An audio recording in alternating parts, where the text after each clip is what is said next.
Well, in depth today, a now allegedly criminal chapter in the story of Utah bureaucrats and lawmakers pursuing an unproven COVID treatment in the spring. A Utah businessman faces charges in federal court. Dan Richards is the founder of Meds in Motion. That is a compounding pharmacy in Draper. Federal prosecutors say he received bulk amounts of the drugs chloroquine and hydroxychloroquine from China, and that the drugs were falsely labeled as an herbal extract. Richards is also charged because the drug was manufactured at a plant that's not registered with the FDA. Now, for a little explanation on this, you may remember early in the COVID-19 pandemic, the state paid Richards' company $800,000 to receive the malaria drug that some believed would treat coronavirus. The plan was canceled after the FDA warned the drug could actually make COVID-19 symptoms worse, and the state managed to get its money back. Now, this story comes to us as an exclusive report with our content sharing partners at the Salt Lake Tribune, and joining us via Zoom to go in depth on this, Aaron Alberty sharing the byline on this with Andrew Becker. And Aaron, it's good to have you here. Let's first put in perspective what these federal charges say. It sounds to me like smuggling. Officially, it is, I'm reading this, receipt of misbranded drugs in interstate commerce and proffered delivery thereof for pay or otherwise. So that sounds like a fancy way to say essentially smuggling or hiding what they're supposed to be getting. Yeah, it's a misdemeanor charge, and the elements of the charge basically come down to the label that was on the shipment of hydroxychloroquine and chloroquine, and the fact that it was ordered from an unregistered supplier in China. Excuse me.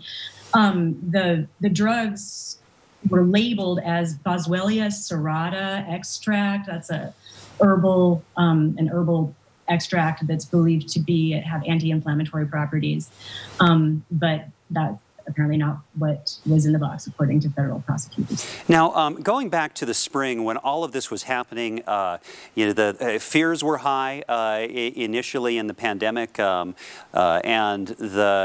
and we were talking about this as a potential good treatment, but the state really bought in early, and they had committed a lot more money to this, hadn't they? And specifically to this pharmacy, Meds in Motion. Yeah, Meds in Motion was the only supplier that they were dealing with, and state lawmakers had set aside $8 million for hydroxychloroquine. The plan originally was to basically offer it to anybody who was diagnosed with coronavirus without a prescription, as sort of an over-the-counter prophylactic, basically, is how it was described. The governor's office later said that once they realized that that's what this was about, that they backpedaled on that. They didn't want to change prescription rules.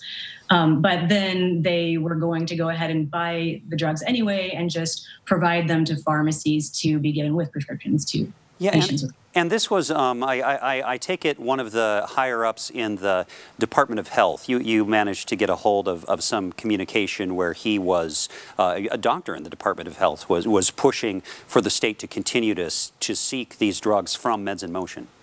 Yeah, the original purchase of $800,000, which Meds in Motion later refunded, was coordinated by the Office of Management and Budget, but the health department was also pursuing this. Two of the leaders of the health department were involved in kind of pushing this forward. At one point, though, the director of the health department wanted to step back. There was a press conference planned, and he said, well, maybe we want to back away if it's about that hydroxychloroquine thing, but then they ended up moving forward anyway because the media had already been invited. Wow. And then when we're talking about this, you sought comment from the health department, and they declined. Is that right? They didn't comment for the story? For the one today about the charges? Yes. When we did speak with them when we originally printed the emails about this hydroxychloroquine deal. Okay, but not about the these charges specifically. No, the charges are based on activity that occurred in early April, and they just came out yesterday.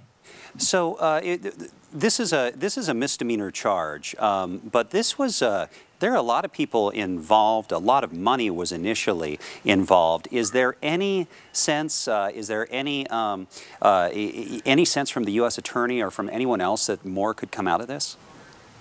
That's not clear at this point. I mean, even though it is a misdemeanor charge, I'll point out that that can result in up to a year in prison and a fine of $100,000. So, I mean, federal charges, even misdemeanors, are often not a small deal.